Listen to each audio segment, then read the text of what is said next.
No, I know you're talking about. But yeah, these two came out the Cash 99. Bros on the back of those? Yeah, I've never seen those in person. A great Ricky Anderson quote. Ricky loves you. We were literally sitting like he had to say it. It was so bad.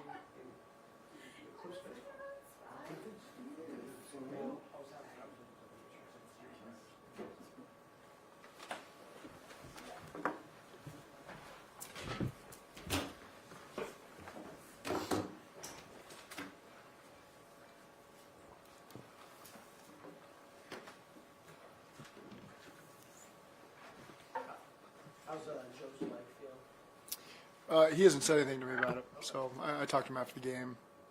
Again, we'll see where he's at on Wednesday and Thursday. How did Orlando come out of the game? He was struggling at the end, so again, we'll let some time pass. The bonus day this week should help us with a couple guys. He's fighting through it. He's a guy that he wants to play. He's been trying to play. Try to protect him from himself as best we can. You could see there at the end of the game, he was really struggling with it, so I appreciate his effort. And we'll just see where he's at as the week goes. Was that a tough decision? Or were there conversations with him at that point? Like, man, I don't know. It's a tough point in the game. It's a tough point in the game, to start making all those changes, and so you just count on him to keep fighting through it. How's the ball coming through the weekend? We'll see. We'll see. Really sore, and we'll just see where he's at this week. When you went back and watched the game, what part of the defensive performance bothered you most? We've got to tackle better. There's no question. We got to be on the same page with all the details. I think it's as simple as that. Find ways to create turnovers, get stops. Guys are accountable for it. Guys feel, like they get punched in the gut. We all feel that way. I said, all three phases, there's things that we can do better to help us win a game. It's not just on one unit. And when a season's gone the way this is, everybody's got to take accountability for that. And I feel that from this team. It's a team that's hurt. I mean, quite frankly, we all expected to win yesterday, expected to win a lot more this season. It hasn't gone our way. We got to take accountability for it, pick ourselves up, and go find a way to have a better performance this weekend. How do you explain a team not being on the same page with all the details in Week 13? I wish I could explain it. It's something we work through. I do feel good about the preparation, but that hasn't shown up on game day as much as it needs to. And we'll keep working through it. We got guys that care. That's obviously an important part of it. Is it means something to everybody out there. It's not guys that are putting in half effort and pointing fingers at each other. It's guys that are hurt and care and take a lot of pride in their performance and the unit's performance and the team's performance. And so, again, we just got to find a way to improve. Is there extra concern that it's been the first half recently in a lot of these games that ultimately the defense hasn't been there?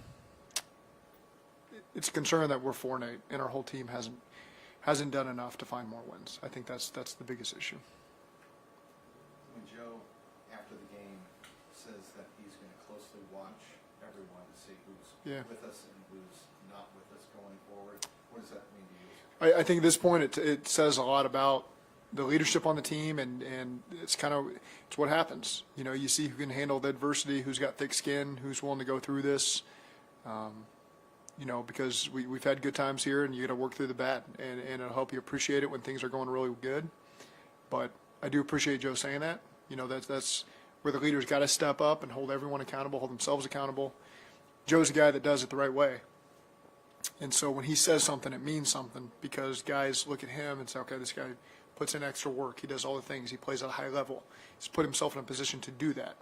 And so when a guy like that speaks, it carries its weight. And those are the kind of things you need from the leadership on the team, and Joe's willing to step up and say the things that need to be said. Have you seen that kind of behind the scenes as well this year? Absolutely. Yeah, I mean, there's a lot of guys that I meet with privately, meet with in groups, and so again, my belief in them hasn't wavered from a leadership perspective, certainly. And I say it in front of the team, and I'm not looking at guys that have checked out, guys that it doesn't mean something to. And sometimes when you have losing seasons, you do get that sense from people, and that's it's hard to sit here and say I'm encouraged by something when we've lost 3 games in a row. But again, when I look at these guys, I know they take a lot of pride in what we're doing, and you're going to get their best effort going forward. There be any thought of making a change at safety with Geno Stone and letting Dejon or Tyson see what they can do? We'll just keep working through every position. That's something we spend time every Monday after a game talking through who needs more snaps or where, and so that doesn't change this week. You made a few lineup changes going in. How do you feel like those changes will look on Sunday? Yeah, I mean, it's the lineup changes on defense. Obviously, we still gave up 37 points, so we're accountable for that. So I won't get into player by player. Obviously, we've got to improve. What about Cordell? Did you move Cordell and Cody? How do you evaluate how that went? That was an opportunity that Cody has earned, and he's played well stepping in at left tackle, well enough to get an opportunity to be one of the 5 linemen that walk on the field. And so, again, it was probably more about Cody than anything else. And tough matchups this week, and so again we get in a situation where we're throwing it a lot more than we're not afraid to throw the ball, certainly, but you get to a point in the game where it really does become that. They get a chance to spin their ears back, and it becomes tough matchups for the linemen. So they know that. They go out there and they fight their tails off and give us some opportunities to keep scoring points, and appreciate that about them. You feel good about that configuration moving forward? I do. What are your discussions with Lou after a game like this? Just finding solutions. And again, here on December 2nd, whatever it is, there's no magic formula that's going to fix everything and change everything. So we got to get guys playing detailed, playing fast, be in a great position to make the tackles, get guys on the field to create stops. Yeah, the penalties and the penalty yards were the highest in your time here. Was Yeah. that a product of frustration with the way the game was going, or the kind of attention to detail you were talking about before? They were all a little bit different. That's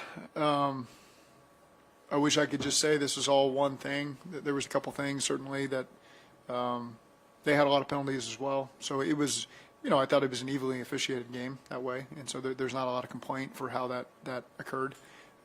We take a lot of pride in being disciplined, and so it's way more penalties than we're comfortable with. But again, that was kind of just the way the game was played on both sides.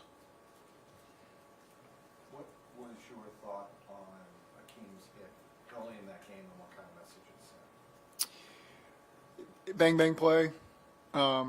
You watch the tape; it's a tick early, and so that's he had a good view of it. He called it. It's just one of those plays that you can go either way. I guess what I'm really asking is, can a hit like that deliver a positive message of aggression for the defense? There's no question. Guys feed off of that. Cam had a great one in a cover zero look, on a quick out concept where he hit the receiver. So there was certainly a tone on plays. It's just got to be more consistent, and it's got to carry over for the length of the game, the length of a half. It can't just be some one-offs, and our guys are accountable for that. What's the biggest thing you're going to gauge over the next 5 weeks? Well, keeping everybody in this thing, and making sure everybody's continuing to do the right things. And I haven't gotten any notion that that's not the case. I think that's Joe's message is when you're here and you're forced to focus on just one game at a time here and can't look too far down the road, you get a chance to observe people and how they handle adversity. And so, again, when you're in the position we're in, it says a lot about people, about how they handle it. And it's a great opportunity for us to be able to observe everybody and make sure everyone's built for this and can handle the adversity. And oftentimes, you all watched me sit up here for 6 years and fight through a lot of adversity. And I see what's on the other side of it. And you see the people you want to do it with. And so right now, this serves as an opportunity to evaluate the people you want to continue to do it with. And that's the opportunity that's in front of us. And we also get to go and try to win games too. And kind of get the stink off of us of losing 3 in a row and not having won a game for a month. We feel that, and it builds over time. And one win can rectify a lot of that. It doesn't cover up issues, but it does get that feeling back in you, and it starts to create some momentum. And we got to do everything in our can these next 7 days to find a way to put our best effort, our best performance this season in all 3 phases on Monday Night Football in Dallas, Texas, and find a way to get a win and continue to build off that. It's a great opportunity. I mean, what more really can you ask for? And so I think our guys will respond well to that. How different is it? I mean, obviously, in 19 and 20, you maybe were looking forward to maybe what's to come.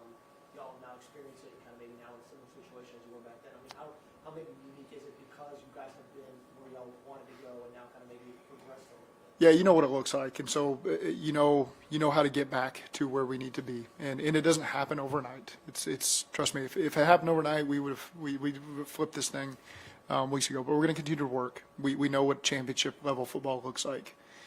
We know what it's going to take. It's going to take a lot of hard work, and guys all being on the same page and doing it, and I'm excited to get back to that. You were a lot about building the right culture over the last 3 years and making sure everybody had the right attitude. Mm-hmm. How much are you leaning on that now and more to the Quite a bit. Do you guys feel like you need to start rebuilding that again? To get guys that are more guys that are about the right stuff and figure out more guys that are? I don't look around the locker room and think that we got guys that aren't in this thing together, and so again, we got to play at a higher level. I don't think we've got the wrong people. We just got to get guys to play at a higher level in all three phases. We got to coach at a higher level. I'm not going to sit here and put this on the players. As a head coach, you sit there and you're 4-8. You're a 4-8 head coach, and that starts with you. And to get the most out of everybody, that's my job, and I don't take that lightly. There's a lot that comes with that. I love the responsibility, but with you, there come moments like this where you got to put it on your shoulders and find ways to motivate everyone and get the most out of everyone. And there's a lot of work that goes into that. How much, along those lines, how much responsibility do you feel over the defense? You let Lou do his thing on that side. How much responsibility as the head coach do you feel over that defense? A lot. You can't shy away from that. And just because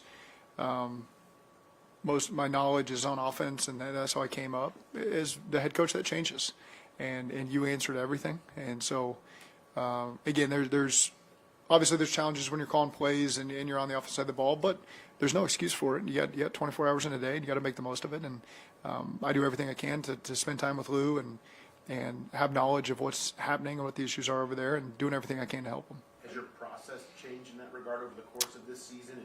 Spending more time over there or anything like that? I certainly think when things are going really well on the other side of the ball, it's easy to say, well, okay, I'm just going to continue to spend most of my time on offense. And so I think that's a natural thing. Anytime there's any phase that's facing a challenge, you tend to lean towards that direction. That's no different when we were really struggling on offense once upon a time, and you're trying to spin everything, trying to find a way to get a first down and get points on the board.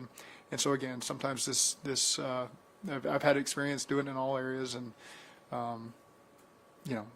continue to do that.